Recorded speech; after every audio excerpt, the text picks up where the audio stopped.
Thank you so much. Thanks, Jim, for that very kind introduction. And it's a real honor for me to give this lecture, Kate. Marty was an exceptional colleague and a dear friend. I would describe him as an incredibly helpful colleague. I remember when I came to Harvard in 2005, I was trying to get access to data from the Bureau of Labor Statistics. And that required Harvard to countersign a contract with the BLS. They were giving me an impossibly hard time to do it. And I spoke to Marty, and Marty said, why don't you just do this for the NBER? And it took 24 hours, and I was all set. So, that was an example. The other thing that I find incredibly memorable about Marty is that he was so respected worldwide. I went as a part of the Imrana group to China when I was in India, and people really admired him and respected him from all these different countries. So the kind of impact he had obviously had a big influence, and one of the people I think of as I've moved from academia to the policy space. Okay, in terms of the lecture today, I am going to talk about, the topic is related to capital flows, and I'm sure all of you know this, but in case you don't, actually probably the most cited paper of Marty's is the Feldstein Ryoka puzzle, which basically was looking at the relationship between savings and investment in a country. So it was an empirical relation. And he just noted that there was very high correlation between savings and investments, savings rates and investment rates in countries. And under the benchmark that you would think that, well, if this was a perfectly integrated world in terms of capital markets, we really shouldn't see that higher correlation between savings and investment in a country. That spurred a very big body of work on trying to understand different explanations for it, including some on home bias and so on. But I remember this paper as I was thinking about what lecture to give today. What I'm going to go into is a little more current, which is a question that many policymakers in emerging and developing economies are grappling with. So actually, the reason I'm giving you this lecture is because it kind of gives you a flavor of how questions arise when you're at the IMF and topics come up, and then you see a disconnect between what the policy world wants and what the academic world has put together. And we go and dig in and do some additional research. Once you do the research, you have to get the board of the IMF to sign on a new direction in which we think policy should be going. And then you go to the operationalization phase, which is when you deal with 190 member countries, you have a new framework that you use to deal with it. Okay, so here's how, at this current juncture, this question is very important. I put this slide up. This is called the turn in the global financial cycle, which is basically saying that after about 2 years, when central bankers around the world kept interest rates extremely low, and financial conditions were really sanguine, we are beginning to see global financial conditions tighten. So about 75% of the central banks that we track have interest rates that are going up. They're raising interest rates. So you can see that right at the end of this graph, this thing moving up, which is basically that you have, if you look at, for instance, the IMF Global and the IMF Emerging Markets excluding China, it's turning up. So we have a worsening in financial, or a tightening in financial conditions. The right graph also tells you something about where we are right now, which is this is the fraction of emerging markets whose yields exceed 10%. This is their foreign currency bond yield exceeds 10%, and those are coming up to around 30% of these countries. Right, and alongside, we have what classically happens when you have a global financial cycle, is you have a strengthening dollar. And why is all of this particularly concerning is because we've had a period before now when you've had an increase in external debt of these emerging and developing economies, both in foreign currency and in local currency debt. Now you can see that there was some learning that happened, which is that over the last decade, everybody realized that having too much of your debt in foreign currency can be a problem, so you want to switch to local currency debt. So local currency debt has also gone up. Okay, so why do emerging and developing countries worry about a period of this kind, which is that we know that interest rates are going up, right? So in our models, there would be like an R star that's going up. But usually, along with R star going up or interest rates going up, you have phenomena called taper tantrums and sudden stops. So let me just explain to you what those are. Taper tantrums are basically periods when, so this is 2013 taper tantrum, at the time when the Fed was beginning to talk about tightening policy. This was Ben Bernanke gave a speech where he said something about the fact that we may start quantitative tightening sooner, which means interest rates may go up sooner, but no action was actually taken.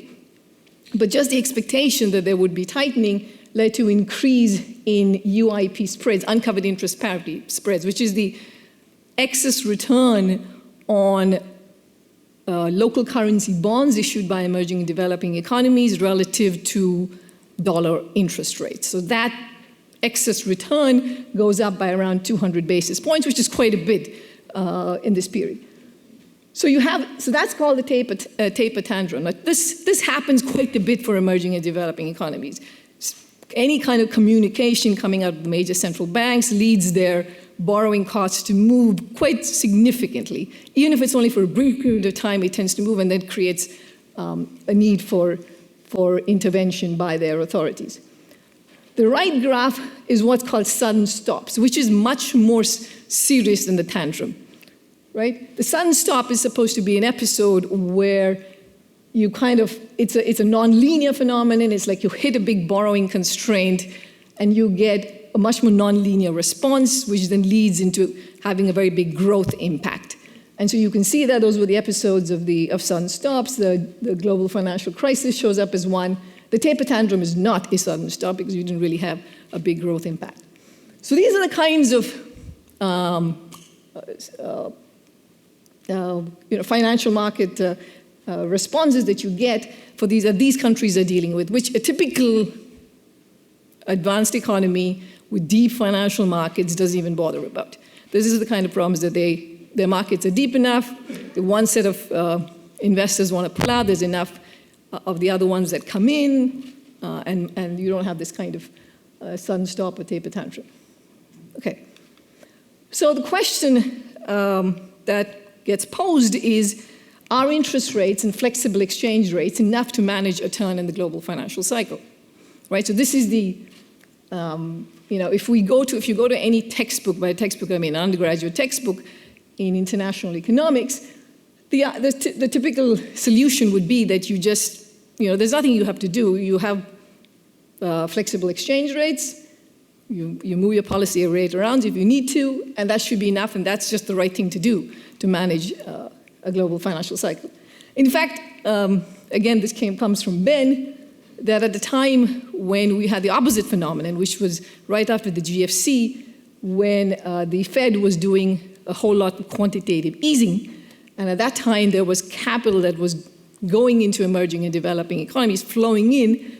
These countries complained and they said, this is the problem for us, all this capital flow that's coming in because you're keeping all levels of interest rates low, is leading to overheating in our economies, right? And that's a huge problem for us. And Ben said, well, the reason it's a problem for you is because you don't let your exchange rates appreciate. If you let your exchange rates appreciate, you'd be just fine, and that would give you the insulation that you need. So that's what my talk is going to be about. And 3 years back when I went to the fund, these 160 member countries or so basically said, this is not satisfying, that you tell us that flexible exchange rates does the job in response to volatile capital flows. and we want to dig in. We need to do more. And the reason we need to understand better is because in practice, countries do many other things. So if you look at most of our members, in addition to using the monetary policy rate, they use FX intervention, they use capital controls, they use domestic macroprudential policies. They use all of this. But what was tough as the IMF to be able to have a conversation or discuss these exact policies with them was that there was no framework. I mean, there is no welfare maximizing framework, the ones that we would like to use, which integrates these multiple tools and multiple frictions. Right? So those were tough conversations because, we're doing X because we have Y, we're using these two instruments. It was not clear, like, what is the friction you're addressing, what's the externality, what the problem is. So 3 years ago, we basically, at the IMF, hey, we need to do this. We need to do the research because there's nothing like I can turn to a set of papers and say, well, hey, we've done this. We know what the answer is to using these tools. And so there was a hole in that space in terms of what we needed to build to understand how to advise countries on using these tools and if and when they should do it, right? So there are many papers that got done over the last 3 years. I'm only flagging the two in which I was involved, which is what I'm going to base the rest of my presentation on, but there's been much other work, and this is joint work with my co-authors at the IMF, Suman Basu, Emin Ebos, Felice Unsil, Francisco Roche. So if you want to look at the papers underlying it, those would be the two papers to go and look at. Okay, so that's what we did. So again, 3 years ago, we started out on this. And we said, okay, we need, my predecessor, who was first deputy managing director, David Lipton, gave it the name Integrated Policy Framework, and that stuck. So that's what it's called, even though sometimes people don't understand what that means when you say that, but that's the language, that's the terminology. So the way we started it is the way we would do this if we were thinking of solving this problem, which is we would start by saying, okay, what are the frictions and the externalities? Then, of course, we kind of put together a model to understand it. And then I'm going to apply that model in a specific context here, which is about managing the global financial cycle now. And what would optimal policy responses be? Okay, so we have a good, deep literature that looks at all the kinds of frictions you can encounter in the open economy context. The first friction, of course, is one of price stickiness. This was what underpinned the classic Mundell-Fleming model. I mean, that was the main friction, which basically had that firms set prices in advance, and those prices did not respond immediately to any new shocks. And because of that, you could get fluctuations in output. Of course, in the open economy context, it's not enough to say that prices are sticky. You have to also say in which currency the price is sticking in. So there was a whole body of work that looked at different possible forms of price stickiness. I pushed the dominant currency pricing framework, where prices are set mainly in a couple of currencies, and the dollar is dominant in there. That's been a well-known fact. It's not unknown that the dollar plays a huge role in global trade. But in the last decade, 10 years, the research has basically showed that actually means something. It's not just that the price is quoted in dollars, but everything that implies in terms of the real effects on imports and exports, on firm profitability and so on, is what you see. There's been a big body of work that shows that's the case. Anyway, once you have price stickiness, then you have the first externality, one externality, which is the aggregate demand externality. And I give this to Emmanuel and Ivan for making this super clear and making it front and center in their beautiful Econometrica paper. But it's basically the aggregate demand externalities that is just the fact that consumers don't internalize the effect of their decisions on aggregate demand. And this can be a problem if prices are off. So if prices are too high and you are consuming too little, you're not internalizing the fact then that can generate lower output and higher unemployment. So that's the aggregate demand externality. Now, in the open economy context, there's also something called the terms of trade externality, which is basically the fact that when firms have pricing power in international markets, they take into account the fact that they have pricing power and that their own demand curve is downward sloping, but they don't take into account the fact that the whole country's demand curve is also downward sloping, right? And because of that, this gives an incentive for the planner. The planner may actually want to manipulate the terms of trade, right? Gali Monticelli is one presentation of this, but this is pretty much, this is there all over the literature. Once you're doing any kind of price stickiness stuff, this terms of trade externality shows up. So one of the things that we do when we're working on these models, you're working at the IMF, is you're also talking to the authorities about what they think as being meaningful frictions. And the terms of trade externality is something they just don't get. It is not something that because the terms of trade externality in this context would say that your country is actually exporting too much. You want to actually reduce exports so that you can move the relative price of your goods in international markets up, and that would be a positive terms of trade effect. They just don't get that. That's not something they care about. So you will see that when we build the model, we mute that particular channel because we don't want a policy prescription that's based on a terms of trade externality. Okay, the next friction is what they worry about is the fact, what we call shallow markets, which is that there's imperfect substitutability of assets. By the way, this is a kind of a parallel literature that came up at the same time that Mundell and Fleming were focused on price stickiness. There was Khoury, who was focused on not on the goods market, but on the asset market, and about this fact of imperfect substitutability across different assets. So specifically, imperfect substitutability between local currency bonds and foreign currency bonds, right? That, for some reason, was a less explored literature for a while. And while, yes, there was work done on it, but I give Gabex and Maggiore credit for resuscitating that line of work. And then there are more papers that have come up. So what kind of an externality does that generate?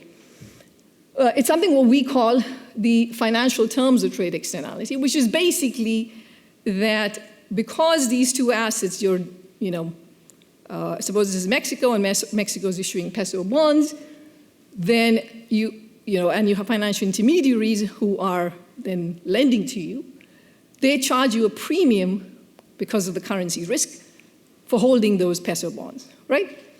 Now, as an individual in Mexico, you're not internalizing the effect of your issuance on that premium, but for the country as a whole, every time you're issuing new peso bonds, you are affecting that premium, and so for the country as a whole, that obviously matters.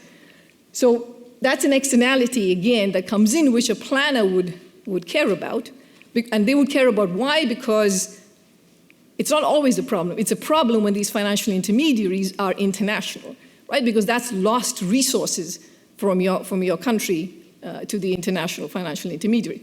If all it was that it was going from one domestic agent to another domestic agent, the planner wouldn't care about it, but in this case they do. If it is held, if it goes out externally. The other externality are external debt limits and Sunstops, which is what I was showing you on the slide before, which is again the fact that when you borrow, you are subject to a borrowing constraint, and the amount that you can borrow is tied to a collateral, and the value of that collateral can move around when your exchange rate moves around, and therefore, again, as a household, when you're making a decision about how much to consume, or you're not concerned about the effect on the nominal exchange rate and so on. And again, that's an externality that matters for the country, but you just don't individually internalize that. Okay, so in the literature, which would be the standard way to do it in the academic literature, would be to analyze one friction, one externality at a time, right? Most of the papers basically look at one of these frictions at a time. There are exceptions, and those are some of the papers which look at a couple of those, which is sticky prices and external debt limits. So the challenge here when we set up to do this work was to say, how can we build an analytical framework to actually incorporate these different externalities that the policy world that we're talking to care about, and what would that give us in terms of predictions, including for now, which is in terms of managing the turn in the global financial cycle. So let me just walk you through the model very, very quickly. So the setup that we have in the two papers that I listed before is richer than what I'm going to show you. This is kind of a bit of a streamlined version. I'm not going to have any role for macroprudential policies. The paper has a housing sector and so on, which gives rise to it. So I'm going to show you a much more streamlined model just to give you a flavor of how we played with it and kind of what the takeaways would be. Okay, so we have, in terms of the sectors, we have households, we have firms that produce and sell goods that are tradable. We have domestic banks, and we have international financial intermediaries. And the policy tools have policy rate, exchange, and relatedly the exchange rate, capital controls, and FX intervention. We set it up as a 3-period model because we wanted to look at both ex-ante and ex-post policies. So policies that you would put in place before the shock is realized, and policies that you would put in place once the shock is realized. And so that gives us 3 periods. And all of the action is in period 1, because that's when the shock is realized. And period 0 and period 2 are just a single state. Okay, the interesting part of the model is the financial flows diagram, is the financial markets. So here's what we have. So we have domestic banks in this emerging market that is borrowing from financial intermediaries, international financial intermediaries, and lending to households. And they borrow in domestic currency, and they lend to the households. There are limits to how much they can do this, which is that it's tied to a collateral constraint, which is that the amount of debt that they can issue has to be bounded above by a value of a collateral. And importantly, this is the value of the collateral is sticky in the domestic currency. So if I rewrote this in terms of foreign currency terms by just deflating with the exchange rate, you can see that the right-hand side, and again, depending upon what the left hand it does, but the right-hand side will fall, which means the amount that you can borrow in foreign currency will decline whenever the exchange rate depreciates. Now, what are the financial intermediaries? The financial intermediaries who are lending to the domestic banks in domestic currency are funding themselves in world capital markets. They borrow at I* from the world capital markets, and they lend at IT to these domestic banks, but they're subject to a capital control, a capital tax on their earnings, and so that's 1 minus var phi t, and this is just taking into account the exchange rate movement, right? So under uncovered interest parity, if you had uncovered interest parity, this term in expectation would be 0, which is that in expectation, what return you make on your domestic currency lending is exactly equal to the cost of your borrowing.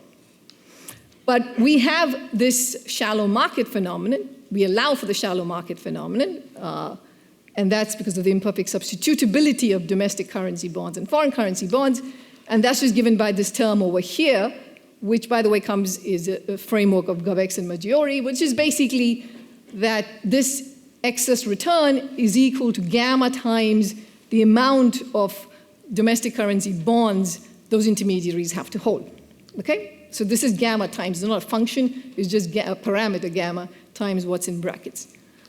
Now, there's another kind of financial intermediary that comes in there, which is this ST, which are basically noise traders, right? So the noise traders are irrational, they come in and out of the market, and they are the ones that generate taper tantrums in our world.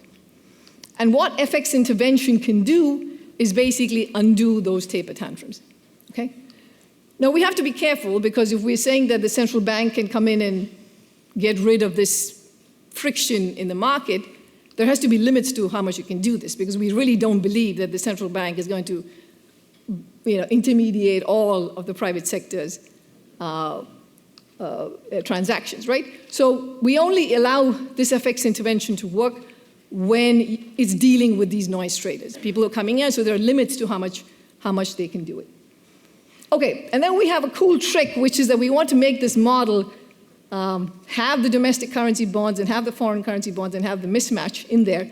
So we have that a fraction lambda of these financial intermediaries are owned by households. Okay?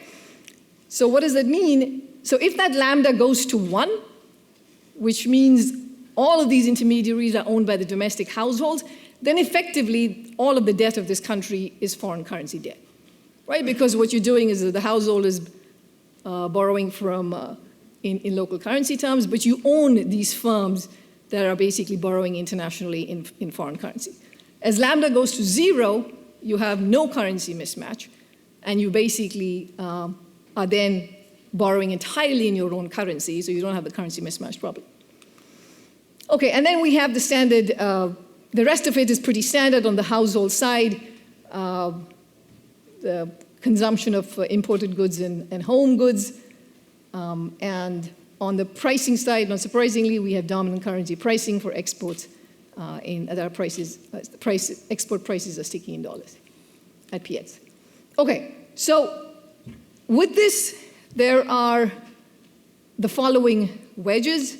The first is the aggregate demand wedge, which is what I said earlier, which comes about, what this basically is the gap between the margin rate of substitution between consumption and leisure and the margin rate of transformation, which comes from the production function for the traded good. This is, again, comes from Ivan and Emmanuel's very nice work. So there's that. So you can end up in a situation where because prices are too high, you end up with this wedge being positive, which means the economy as a whole is producing too little. The pecuniary externalities, which work through the Sunstops, also feed into this wedge, the aggregate demand wedge. You also have the uncovered interest parity wedge, which is the gap in terms of this is the excess return that you are paying on domestic currency bonds, and this is the utility loss from it. So that's the marginal utility loss from that additional return that you're paying. And like I said, it is a problem only to the extent that you have some of this that's owned by foreign agents, right? So you have actually resources that are being sent out of the economy. If it wasn't the case, this would not be. If lambda was equal to 1, then this is not a wedge that the planner needs to worry about. We ignore the terms of trade manipulation motive for the reasons that I talked about previously, and we can do that by basically the planner ignores the impact of its policies on the export price of the good. Okay, so we're solved, without showing you that slide, we're basically solving for the Ramsey planner problem. But now let's get into the question I started out with, which is managing the financial cycle. And so this is, I'm going to put this into kind of boxes. It kind of helps you see where the results lead us. So you have a country that can have deep FX markets and whose debt can be far from the debt limit, right? So think of Canada. Canada is a country with deep FX markets. Its debt is far from the debt limit. It's not a problem. But then you can have countries whose debt may be low and far from the debt limit, but has shallow FX markets, which is their currencies, bonds are thinly traded. And then, of course, you can have countries whose debt is near their debt limits. So let's just look at some cases. Let's do the simplest case, which is what happens if you're in this box and you're a country, you're Canada, and you're in the tightening of the global financial cycle. And for you, so you're facing this, the interest rates are going up, right? But you have deep FX markets and you're far from debt limit. The flexible price solution would be that you would reduce imports, you would reduce your debt, but otherwise your consumption of home goods would not change and the level of exports would not change, right? Now you can mimic that exact policy. If you have sticky prices, you can get the same outcome by letting your currency depreciate. So currency depreciation gives you the exact same effect. You get your imports to decline, you reduce your foreign debt, you are at full employment in the setup. So this is the box I would say is the textbook box that we have, which is that you, if you have deep FX markets and you're far from the debt limit, then you just don't, you can let the exchange rate do its job, you can use the policy rate, and you can use the exchange rate, and then you're good. I did this already.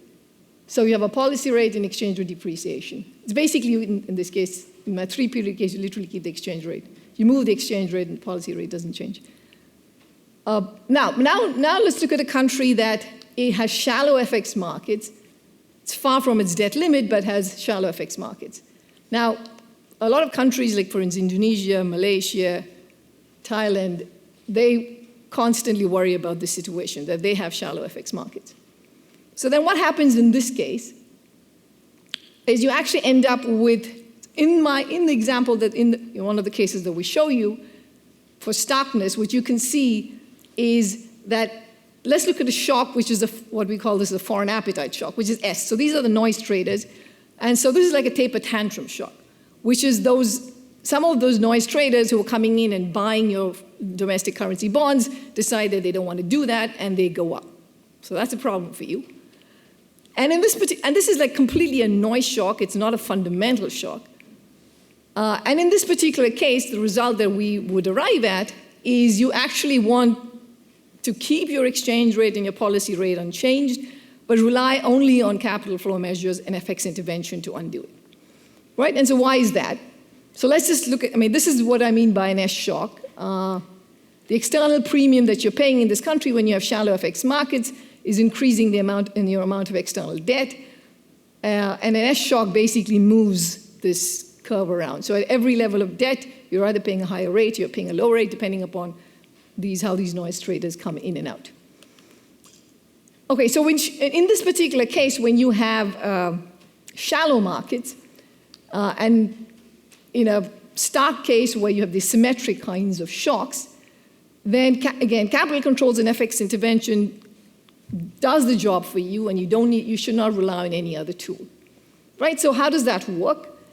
So there are two things as a policymaker that you can do. Well, you can do many things, which is, if you look at the right-hand side, so this is the excess return that you are giving your financial intermediaries, right? So when S goes down, that means that the guys with the balance sheet frictions need to hold more of the domestic currency debt, and they're demanding a higher premium for holding it. Now, you can meet that by, you could raise the policy rate, you could raise interest rates, or you could give them a subsidy on this is the capital control subsidy. You could give them a capital control subsidy. Because I'm starting with 0 capital controls, in this case, this translates into capital control subsidy. The benefit of using the capital control subsidy as opposed to using the interest rate is that when you use the interest rate, you're affecting borrowing decisions at home, all the consumption decisions at home, and you end up with excess deleveraging. By using the capital control subsidy, you can therefore separate the policy rate that domestic agents face from what you have to give to the financial intermediaries.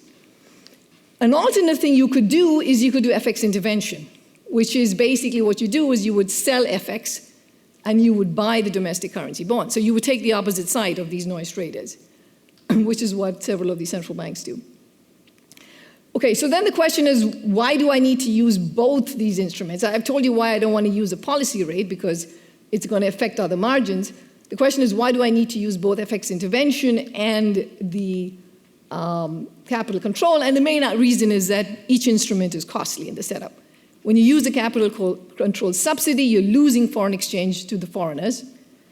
And when you do foreign exchange intervention, you're foregoing carry profits. So you use the two together, and when you do that, then you completely get rid of the shock, the effect of the shock. So another way of saying this is that in response to kind of non-fundamental shocks that are hitting your economy, you actually don't want to use your policy rate and your exchange rate, but instead these other instruments are much more targeted and get you the insulation that you need. Let me see, we're on time. Okay, another 10 minutes, that's the time. Right. Then I move on to the case where I look at more what looks like a sudden stop, which is the case when kappa H goes down, which means that the value of your pledgeable collateral is now viewed as being lower. The markets just think that you don't have as much collateral as they thought you did have in the past, so they tightened the borrowing constraint. And again, now it depends upon whether you're a country that is, if you're near the debt limit, it does depend upon whether you have deep FX markets or shallow FX markets, right? Because if you have shallow FX markets, in addition to the Sunstop piece, of course, there's the other piece, which is the premium that you're paying on your bonds. So I'm just going to make a couple of results on this and just move on. So this is what basically the Sunstop shock looks like. It's basically moving the limit, your debt limit, to the left.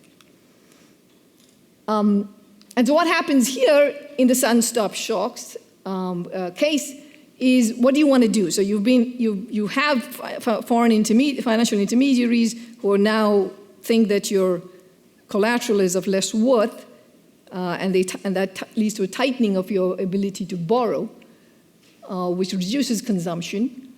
In this case, what you want to do is you want to depreciate your currency, because by depreciating your currency, you're going to tilt demand at least towards your goods for the same level of consumption.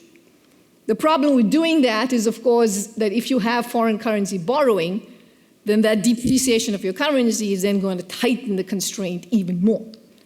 But if, on the other hand, you have your debt is in local currency, then that negative effect is not there, at least by the amount of local currency debt that you have.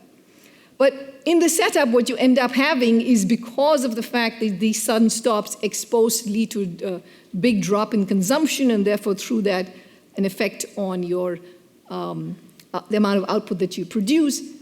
Ex ante, what you want to use is a capital control. So again, in one of Ivan and Emmanuel's papers, they have the case when all of the debt is in foreign currency, that you would use an ex ante capital control. But of course, you could use, if it is in local currency terms, then you would use less of that ex ante capital control. And just one last thing, which is a question that many of these policy makers grapple with in the emerging markets, which is how much to regulate the amount of borrowing in different currencies, right?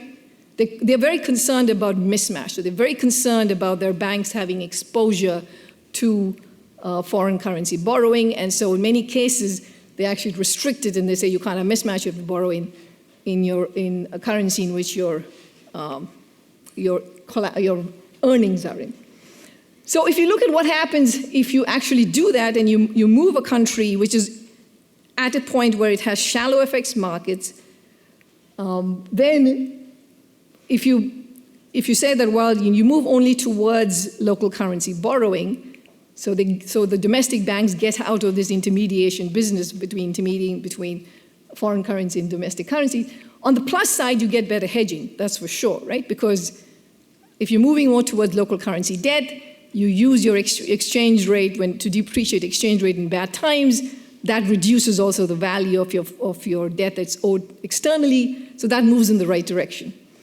But on the other hand, because you're kind of shrinking the intermediation that can be done for your currency bonds in markets, you end up with having to pay a higher premium on whatever amount of local currency borrowing that you are doing. So again, optimal FX mismatch regulation depends on FX market depth. And when you have deep FX markets, then of course you could ban FX mismatches entirely, but when you have shallow FX markets, you may regulate but not want to ban these FX mismatches. Okay, so coming to the conclusion, again, back to my question of, are interest rate and flexible exchange rates enough to manage a turn in the global financial cycle? Again, the textbook is yes. I would just add a line to it, which it said when markets are deep and you're away from the debt limit, then yes, that would be right. But more generally, no, in other cases. And in fact, in some cases, like I showed you for the S-shocks, other instruments may actually dominate. Okay.